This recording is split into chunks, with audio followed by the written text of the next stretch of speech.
Yeah, I think so. Mm. Right. Kia ora, talofa lava, and thanks for joining us for another episode of the Counter Ruck, a podcast where we discuss all things rugby. I'm the host of the Counter Ruck, Stace, and today we welcome a very happy, very smiley-looking diehard Chiefs fan here, Rog. Roger, brother, thanks for jumping on, man. How's it going? Chiefs mana is all I have to say. Yes, happy days down in Chiefs territory. Can't Yeah. complain.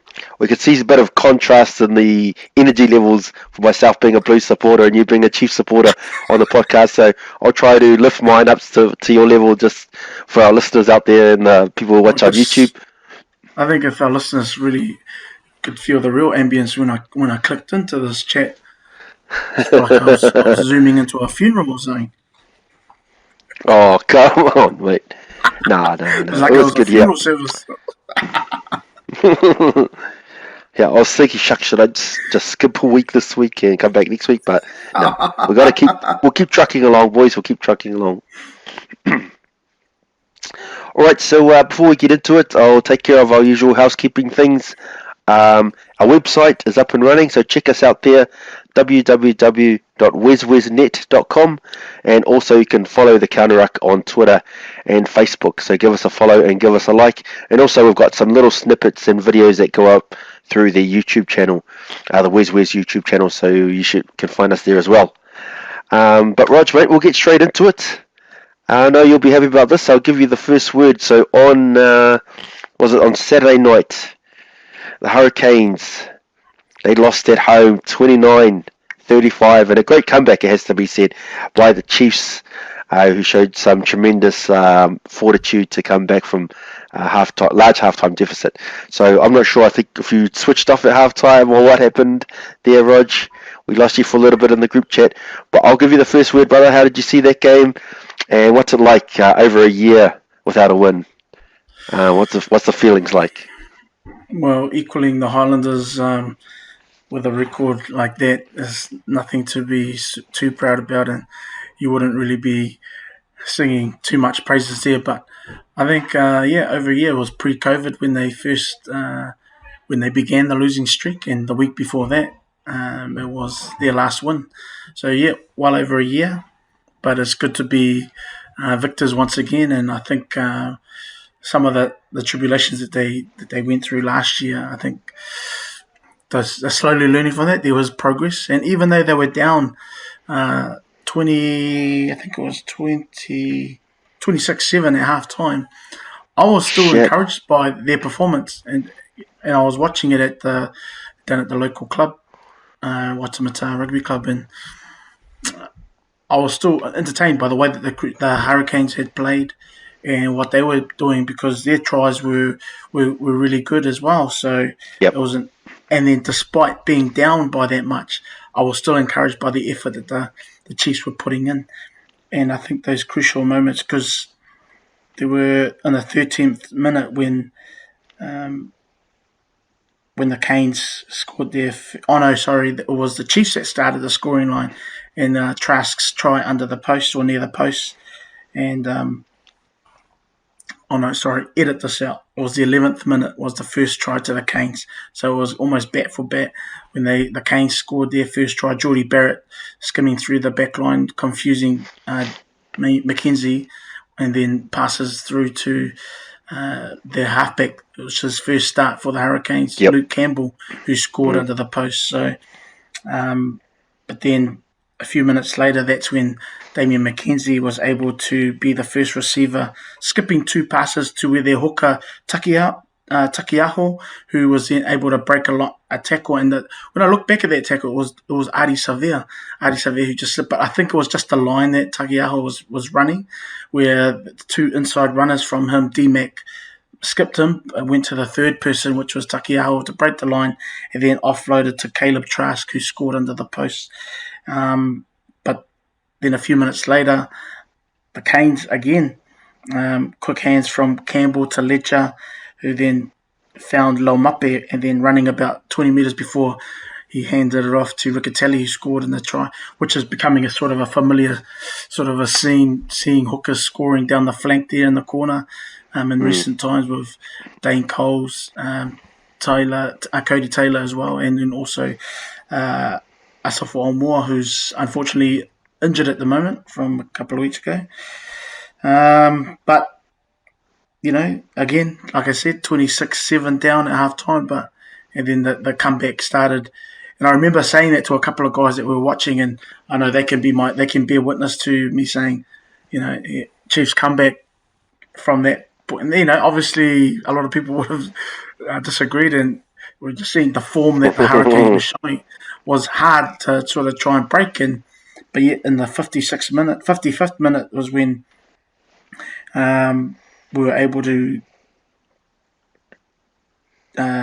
regather and sort of get things back together, and that was when we were able to get a quick distribution, and it was from the backs for Tiatia to score. And Chase Tiatia, he was a Hurricane last year, and so for him to, he's obviously been signed with the Chiefs, but I was really encouraging when he scored that try near the uprights. But then a couple of minutes later, an aimless kick from what I believe was an aimless kick from Ledger, where D-Mac regathered on their 22, and then he was able to go through. Geordie Barrett missed a tackle, and then he went through a couple of other would-be tacklers to then hand off to Tiatia again, who was, having a great game himself, and then offloaded to Weber, who was able to score in the try. And then that was I think the turning point was when those two quick tries, and then they were able to capitalise and just keep the momentum going, and then eventually win the scoreline that they had. 40,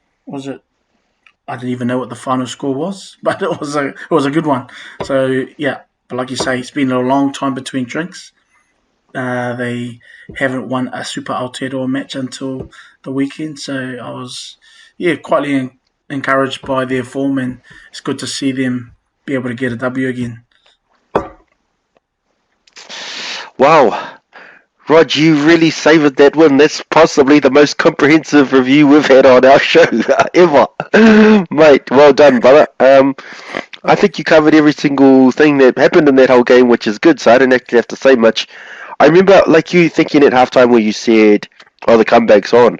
I was the opposite. I thought this is going to turn into a 50-point drubbing the way the Hurricanes were playing.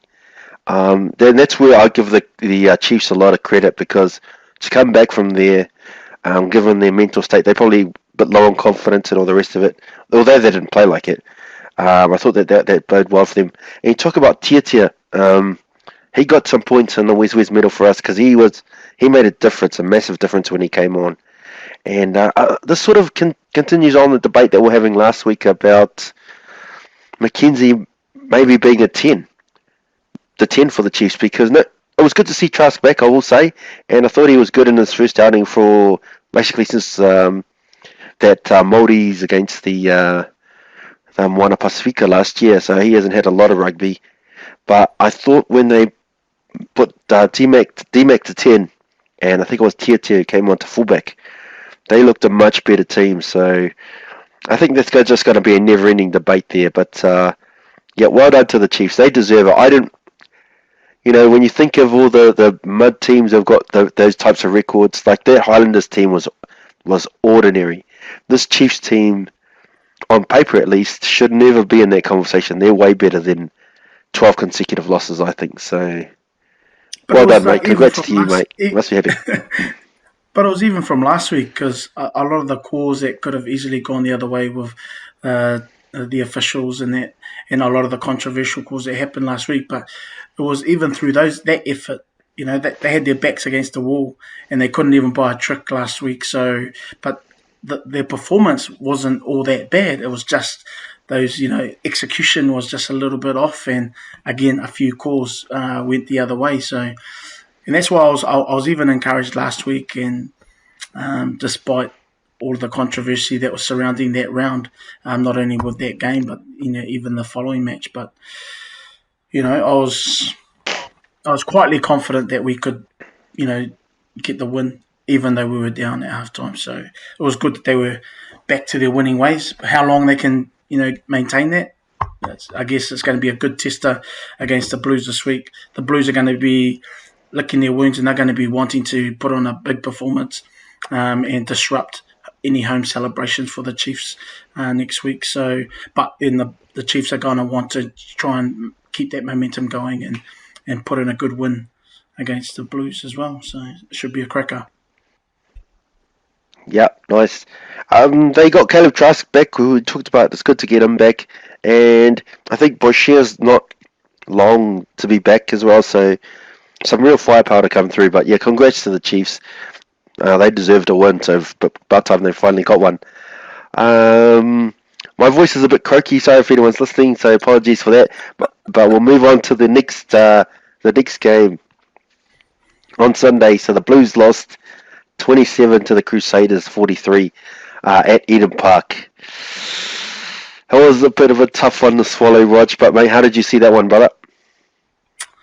Well, I was hoping top of the table clash. A lot had been said about the Blues really taking it, and if there was an opportune time for them to be able to knock the Crusaders off their pedestal, this was the game, because a lot had been expected of the Blues leading up to the end of last season, as well as just being able to, go blow for blow with the Crusaders, and I think their momentum from last year, as well as leading into the first few rounds this year, they'd shown that they got the goods, they got the firepower. And I'd like to go back to something that Jeff Wilson, John Cowan, and Ken Laban were talking about earlier on. And they said, and I think it was Ken Laban that said this: great rugby teams have 11 great character players and then a sprinkling of genius. And I think the Blues have got that sprinkling at the moment. And that's what he said just leading into this game. I believe it might have been John Cowan, JK. And so I sort of hear where he's gone, but unfortunately it was all nullified this week against the Crusaders. Against the other teams earlier on, they had shown that they had some good key players that was able to marshal the troops around and get go forward ball. But yeah, unfortunately, it just didn't seem to be able to push on from what when they've started. So, but I think what was encouraging for me for the Blues was the injection of Tom Robinson, Kirk Eklund, and Adrian Choate leading up to, and Adrian Choate's run up the right hand side, as well as Tom Robinson later on, led to Eklund tries, both Eklund tries. So, and they were, those loose forwards coming on just goes to show how much of, and that's not even with Papali'i coming into the force. So they've got a wealth of loose forwards there with Akira Ioane and Gibson starting. So it's a matter of who misses out, and it's good that Adrian Choate is taking his chances. But yeah, I think Akira he was shut down quite a bit, and when he's a player that can spark it from anywhere on the field, and that's what he was able to do with the try that he scored. But yeah, just I think that Akira Ioane as well was shut down quickly and not able to get a lot of forward momentum. But I believe Hoskins Satutu had a good game as well. Yep, I agree with all that. One thing about the Crusaders is their ruthlessness. So they were able to absorb a lot of the Blues pressure, build their own pressure, and then to convert that pressure into points. So it seemed like every time they got down into the Blues area, they were walking away with something, either a try or a penalty or something. So, just taking all those opportunities. It was actually 4 tries each, but 43 to 27 sounds like a bit of a blowout. So it was that ill discipline of the Blues and the pressure of the Crusaders, which was quite telling. I agree with your thoughts on the bench of the Blues. Just as a Blues fan trying to find some positives, I thought Eklund, you talked about Robinson and Choate as well, really made a difference. Finley Christie as well, coming back from a longish term injury as well, and a halfback made a difference. So there's some good positives to take it up from the Blues, but I know when that game got sort of cancelled last year from COVID, and then they had another build-up pre-season which didn't happen, it sort of built up the tension that these two sort of sort of like a clash of the heavyweights, two top teams, Mm. and in some ways it didn't. It sort of failed to deliver because the Crusaders felt like they were always, in control of the game. But yeah, to me it seems like the Crusaders are easy one, and then the Blues two, and then we'll go from there. But Well, the I will Blues have say, made the Blues yep, have Karen. they've made leaps and a lot of strides in the last couple of seasons. From what we used to and became familiar with them, so they've really come in leaps and bounds. But at the same time, with that expectation, it's almost brought them back down to earth to show that there's still a great divide between the mental toughness of the Crusaders as well as just some of the set pieces that they like, even their mauling game. They were Mm, moving the Blues back with ease, and it just seemed like it was hard to disrupt or to stop their rolling mauls, and so they just it's almost that they had so much time to be able to play and decide what they were going to do next and how they were going to capitalise on errors and opportunities. So yep, yep. The ecstasy of your Chiefs and the agony of my Blues, but it was a good weekend. Just on the WesWes point, so Richie Moonga, sorry, who had the ball on the string, he got 3 points. Ethan Blackheader picked up 2, and Whitelock he grabbed 1 point as well. So Sylvie yeah, Roos didn't get any points for his acting, or he got negative points for that disgrace of a show. What did you make of that actually, Rog? The acting and I the just think arm it's something crossing that. and all that sort of antics. Well, I think that was a bit of a ribbing against not Akira, Rico Ioane, the way that he's been celebrating his tries this year by the arm folding after dotting down. So I think that was a bit of that, but it didn't last long because it was real momentarily that he did that and then turned away because I think the chants were slowly becoming boos in that corner where he scored. So, but with the actual dive, yeah, it was just that. It was a dive. And although he'd been suplexed by Eklund from the ruck, he didn't have to carry on with it the way he did. And then even having the medics or the physio come and check him out, there was nothing absolutely wrong with him. I believe that it could have gone even more wrong for Eklund. I reckon it could have even been deemed a red card because the head, when he suplexed him like Mr. Perfect did once back in the days, the head actually touches the ground or sort of bounces quickly off the ground. So that he's lucky to escape that. But we'll soon see as to what consequences he will face as they'll be fronting the Sanzar judiciary tonight, along with Ofa Tungafasi for his clearance versus Scott Barrett in the ruck. Again, I believe it was nothing. The referee deemed it because if anything, if it was contact with the head, the chin is part of the head. They watered it down to a yellow card because it was a glancing blow on the chin. The chin is still a part of the head, isn't it? So it should still be a red card if there's any contact with the head. Albeit that he was coming in to try and clear. I believe it was more the chest area, but a glancing blow on the chin. I think the right call was made because it would have been horrific for it to be a red card. But again, it's what are the rules? The rules are any contact made with the head is deemed a red card. So there's a little bit of inconsistency, but at the same time, it's saying that the right call was made, if that makes sense. Yeah, I do wonder about that because this was sort of billed as the big game and the top 2 teams.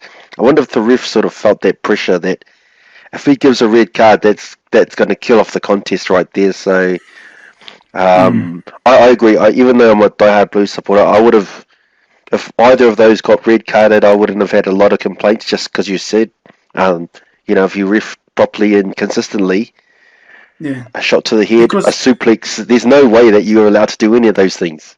it's because the suplex was, legs have gone past horizontal, and I don't know. There's nothing conclusive that the head did touch the ground, but it just seemed like the head pivoted off the ground. But then that's still legs have gone past horizontal again. Isn't that a red card? So Yeah.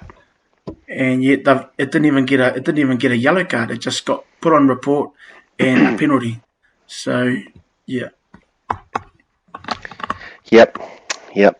Disappointing for the Blues, but yep, congrats to the Crusaders. They are a juggernaut, and they just continue doing what they're doing. So, I don't know what more you can say. Great superlatives you can say about the Crusaders, but we'll have a brief look. I'm not sure if you caught anything Australia or anything you want to touch on any of those two games.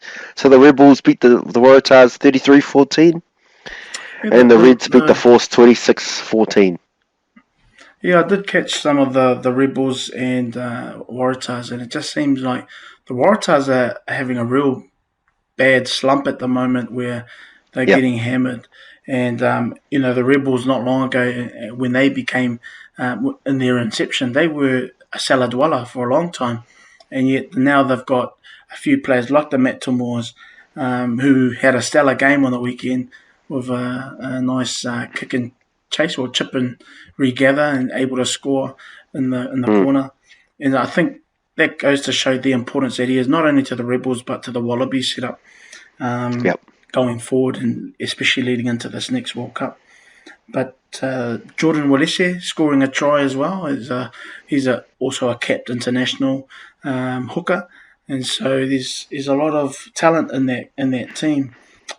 Ili, I can't remember what his first name is, but he set up their first try. But he had a bit of razzle dazzle, good footwork in order to set up the first try to their winger. But that's the first home win for the Rebels in 380 plus days. So again, similar to the Chiefs, who hadn't even hadn't got a win, but for the Rebels to win at home, I think it was something good for their fans to celebrate as well. But yeah, they look dangerous, the Rebels, and I think they could really set the competition alight. But yet you've got the likes of Queensland who will probably try and put an end to that. Yeah, you touched on the main guys. Tomor was good. Richard Hardwick, he was the official man of the match, and he got 3 points for us for the WesWes Medal. And Hunter Paisami in the Reds, he carved up, so he got the 3 points in the WesWes Medal for that as well. He got a couple of tries there for the Reds, who are undefeated over in Australia, so they're looking really good. It'll be interesting if this Trans-Tasman competition goes ahead, how the Reds and the Crusaders sort of match up, seeing as they're the two top teams on each side of the Tasman. Because Hunter Paisami, the commentators couldn't harp on about him enough during that match, and they seem to have good raps on him. And he scored 2 tries in that game. He's almost like a pocket rocket. He's not as big as Lomape, but he's probably the same height. But then he reminds me of a young Sam Tutupo. But on defence, I haven't been convinced enough on defence that he's like a Sammy Tutupo. But definitely on attack, he can hustle his way up the line and get through defences. So, yeah, and that showed in his couple of tries. But what I don't get is this chewing of gum by these guys. He was chewing gum the whole game. So, and it wasn't the first week that I've seen it, but I don't understand. How can you chew gum when you've got a mouth guard? Or was he wearing a mouth guard? Might have to have a look at that. But you're right about Australia, because they've got sort of James O'Connor, Matt Tomor, we talked about, Hunter Paisami, Reece Hodge, Jordan Pitaya, all trying to fill in these 10, 12, 13 jerseys. So it's going to be interesting who they go with it. And it's good because Australia's getting some genuine depth in some certain positions, and that's one of them. So interesting times for Australia. It wasn't a given either, because I think they came in sort of like thinking that they'd easily win that game against the Western Force. But Western Force have got a few international players, and obviously our own Richard Kahui, who was playing on the wing there. And they were saying that he hadn't played on the wing since 2012. And so, and he's been more of a centre. He played in the All Blacks as a winger midfielder. So, but yeah, that was an interesting stat. And so he was on the wing. He's well into his late 30s now, but still showing the goods. And he was able to get back before, I think it was Hunter Paisami, before he scored one of his tries. He was able to disrupt it a bit by showing his experience in ankle tapping. A young fullback that was a lot quicker than he was, but able to still ankle tap him, but unable to stop what came later on with Hunter Paisami scoring a try to finishing that movement. But yeah, that another one that stood out was that Vunuvalu, who's playing Yep. for the Reds as well. So he showed some skill towards the end of that match as well, and his athleticism Mm.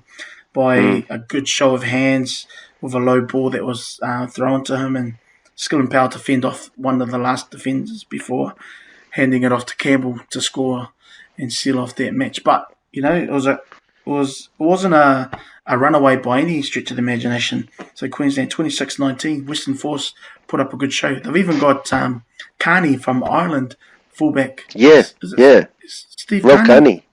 Carney. Oh, Rob. Rob Carney. Yeah, playing for Western Force. So it's like, a few internationals. And I heard Thrush. Is that Thrush that used to play for the Yeah, Jeremy Hurricanes? Thrush from the Canes. Yeah, that's the lock. So Yeah, they're so I a heard bit of a that name. ragtag bunch.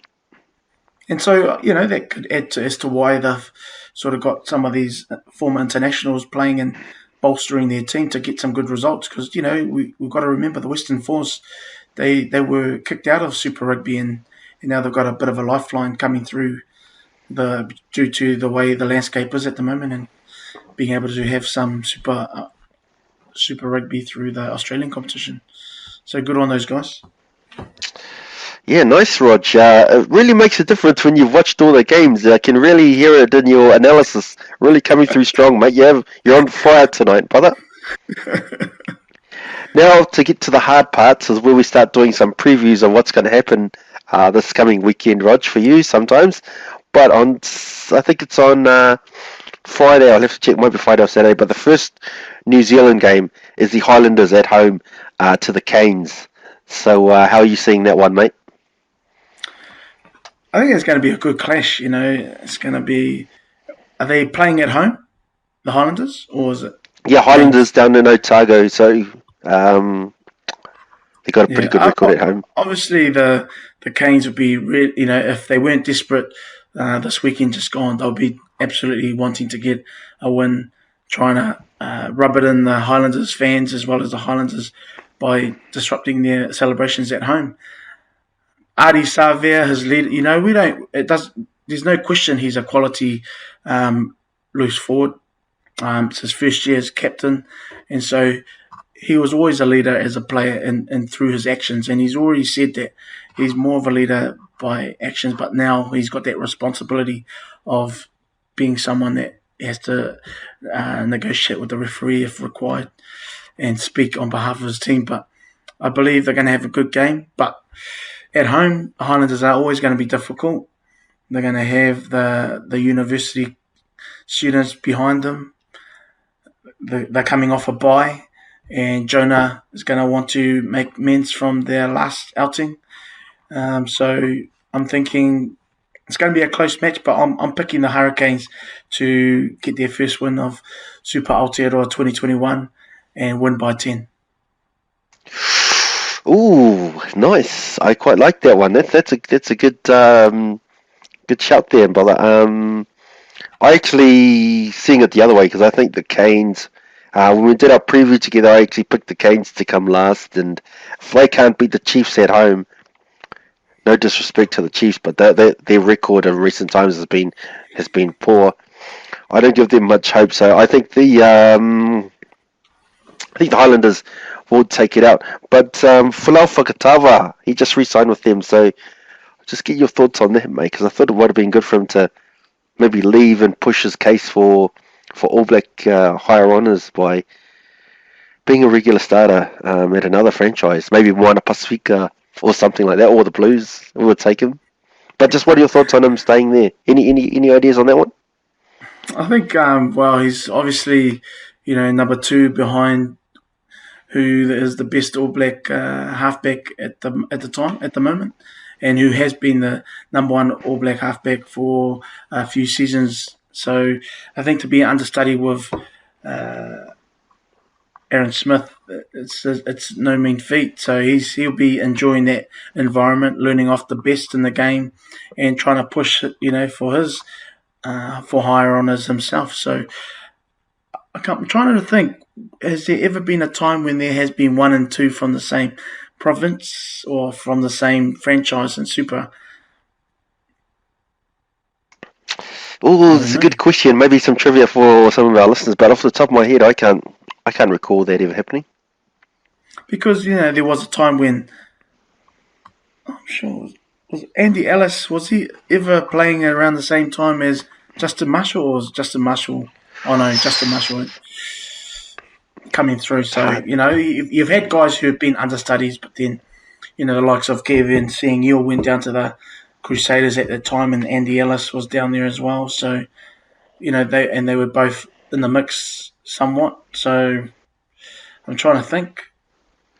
Byron but I know, Keller, like who when was you it? like with Kivy, when he went back to the Bay, and he was a regular starter, I think that was where he really piqued the interest, because he was sort of, Yeah, I thought that was where he really made his strides forward. So I would like to see Whakatawa get some stats. I'm sure the Highlanders would have had to make some promises around game time for him. yeah. Well, I mean, he's had a few more starts because he's been there for a few years already. So, Yeah, off the back of his form for the Hawke's Bay, that's why he's getting the game time that he is now. So, just reward for an awesome ITM season.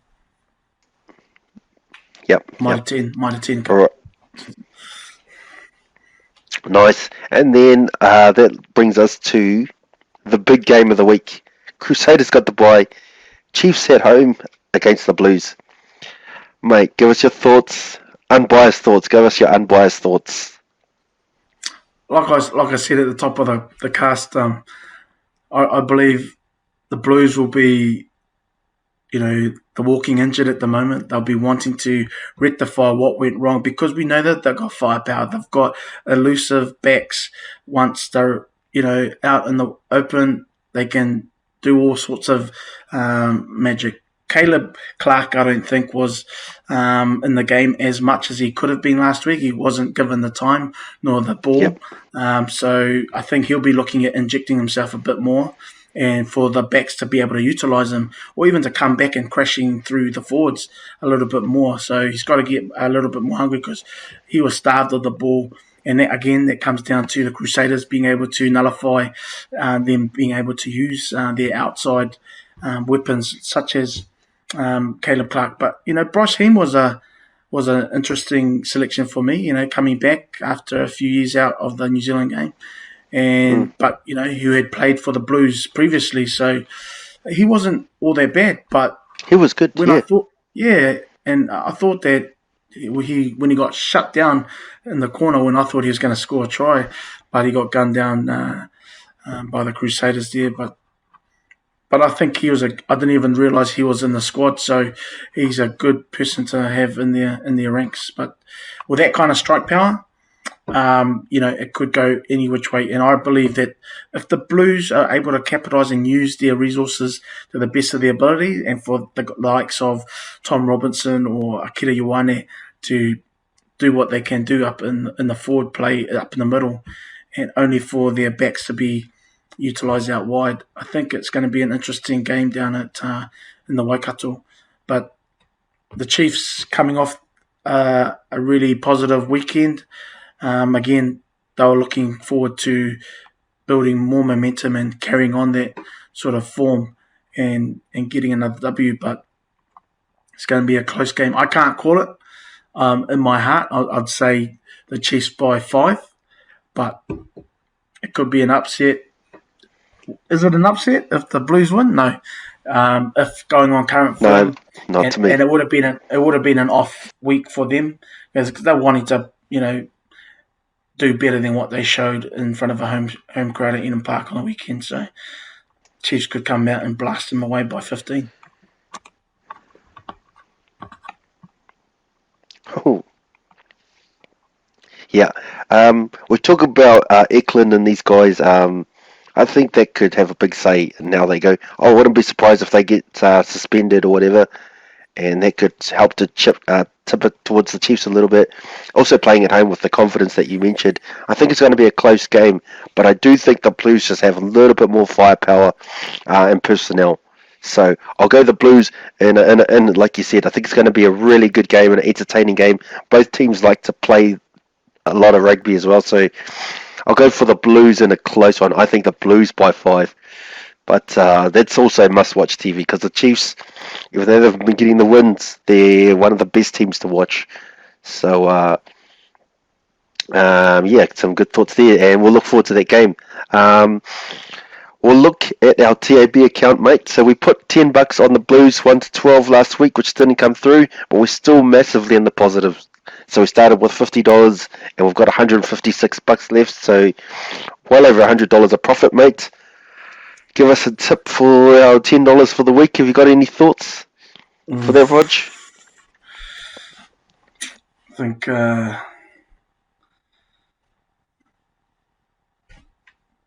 think Caleb Clark to score the first try. Ooh, I quite like that actually. I think who have they got there? They got is it Jonah Lowe on that wing there? He's I'm not sure if he's that good. I'm not sure what happened to Sean Stevenson. They keep benching him, but yeah, I quite like that one actually. If he's especially if he's up against Lowe there, who I think is still finding his feet at this level. Yeah, $10 on. We'll take that bet.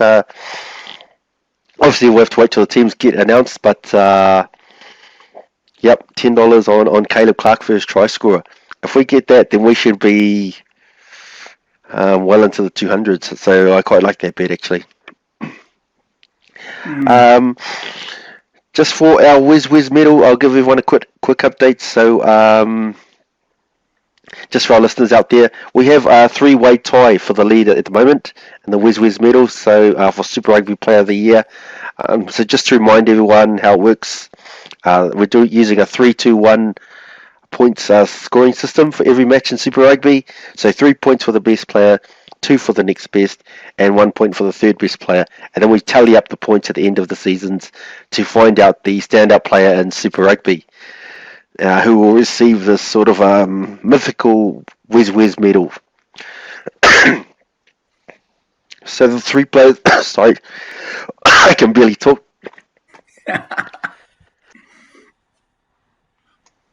So the 3 players we got tied for first are Richie Mo'unga, Cody Taylor, and I suppose a bit of a surprise of some sorts for New Zealanders is Matt Moore. So they're all tied on 6 points. Akita, he's next in line with 5 points for the season. So we've had a bit of feedback on social media because not everyone's agreeing with the points and how it's been and the leaderboard. So a big part of the issue is we're not putting the points up each week for the players of the scores that players get for each round. So I'm just putting the leaderboard up at the moment. So we'll try to rectify that from now on and put the points up so everyone can see who got points for each game for the week, just so everyone's aware. But yeah, Roger, we're about to close up. So I'll get some final thoughts from you, brother, before we close. I think France have a chance to win the Six Nations next week, but it's all dependent on Scotland beating Italy with a bonus point. Oh, that should be quite comfortable, you'd think. You'd think they should, but who knows? So then, so Wales would then, because if Scotland don't beat Italy with the bonus point, then Wales win the Six Nations. Ooh, I wonder who Scotland. Just out of spite, they're quite spiteful over in the Northern Hemisphere. They'll be like, nah, we don't want France to win. Well, what didn't help was that because France beat Wales on the weekend, and that's now put them in. They've finished their games. Now it's all falling on this game between Italy and Scotland. And Scotland have had a pretty good, because then Scotland will come into second place. Shit. And so that's a pretty decent performance because England have had a real bad performance this Six Nations. And Scotland just seem to be on the improve and leading into the next World Cup, so they won't be just always having average results against this other Six Nations team. So they've been able to really come to the fore this time round this season and show some really good performances. But yeah, it's just out of interest. But who knows? And your favourite player, Wyn Jones, is still playing. So oh yeah, good. You still got it. I think he's closing in on. I'm not sure. Is it 150 tests coming up for him just for Wales? As for So Wales, yes. So one then of the greats. Mate, what about one the of the club greats. scene? Did you guys kick it off? I think was that what you said last week? Did Yeah, they they kick off did. for There you was guys? some. Yeah, it was just a pre-season competition, the Wakanathan competition, leading into the Gallagher Shield, which will start on the 10th of April. So it's a pre-season competition named after Wakanathan. Um, and so Waitemata played Eden, and similar to the Chiefs, but not quite, where they were down. Eden had 4 tries. They scored on us in the first half, and we were able to score most of our points or all of our points in the second half. But just to lose narrowly to them, 33-27, I believe it was in the end. So, but it was a good comeback because we had no points in the first half.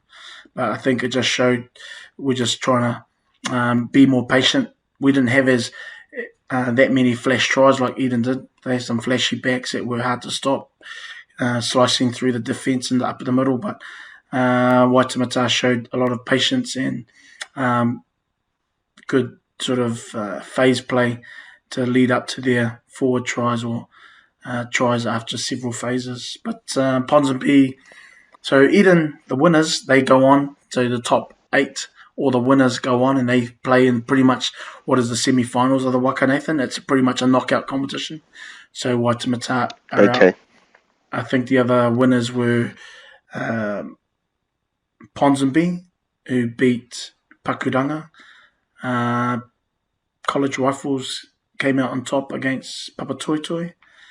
And there was other teams that will go through by default. I think Marist beat Marist. Who did Marist beat? I can't recall. But yeah, so some of club rugby is gearing up for 10th of April. So it's one more preseason week this week, and then we got Easter the following week, and then into the season. Oh, nice. Have you guys got anyone coming through, or did you see anyone sort of on the club scene that you think, shucks, this guy could be, Mitre 10 Cup or the ITM Cup? I forgot which one So it there is was a now. Bound? yeah, Anyone? there was a few guys that were coming through for um, Eden, but I mean they were flashy as quick backs. But I don't know their names. Hoskins Satutu was down there supporting his Marist before his game on Sunday. Oh, that's awesome. Um, That's awesome. Adrian Chait was there running the waters and on the sideline Oh, for yep. Waitemata as well. So yeah, it's good to see some of the names come down to club grassroots level and just show their presence. So it was good. It was a good day all round for the club scene, where they had all of the clubs sort of converge on Swanson Road out West Auckland, and sort of show what they've got and what they're working with, because a lot of players are still out in the Blues development and all the Auckland rugby representatives sides. So a lot of teams, I was told that Eden were missing 8 players who were involved in the Blues development. So and they were still, they looked good from the players that they had yesterday on Saturday. So Oh, that's that good. will Yeah. just add even more for so. And the same that'll be the same with a lot of the club teams. They'll have some players that are currently just with the training squads and that, and then they'll Mm. inject themselves in due course into the club scene. So, but it's going to be an interesting Yep. one because it's a full round robin, so all clubs will play each other, and then they Oh, nice. divvy up from there, go into either quarterfinals or semis. Yep. Nice. We said this before on the podcast, but if you're trying to get involved in rugby or you want to watch some rugby, some real entertaining rugby, people just playing for the love of the game, not for the money or any of those types of things, get out and support your club. We've got our good mate here, Rog, who's still lacing up the boots. So if you disagree with some of his opinions on the podcast, go and tell him at his game. um, but no, I want to yeah. Just in closing, I just wanted to congratulate Rog, mate, and the Chiefs getting their first win for a while. I still can't believe that they lost 12. I've always said that I don't think that this is a team that you think of as a 12 consecutive lost team. No way. Not with Leonard Brown and McKenzie and Boshier and Kane and all these guys. On paper, there's no way that's a 12 lost team. But congrats to you for finally getting out of the rut. And I want to thank all our listeners for joining us for another episode of the Counter Ruck. We're available on the usual podcast platforms, so Stitcher, Spotify, Apple, all of the podcast platforms. So wherever you get your podcasts, you'll find us on there, and also on YouTube, so you can check out our videos as well. Watch us instead of listening if that's more your style. So keep watching or listening and keep providing us with that feedback. And Rog, thanks for sharing your extensive knowledge this week. I will say that, mate. You were outstanding this week, brother. The Chiefs win, and you bring the big guns, mate. So well done. No? Well done to you, brother. Oh, it's the same as any other week, just... Yeah, I needed you to carry me on.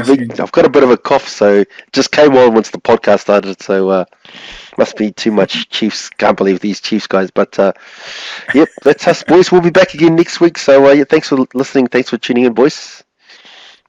Cheers. Nice. Shucks.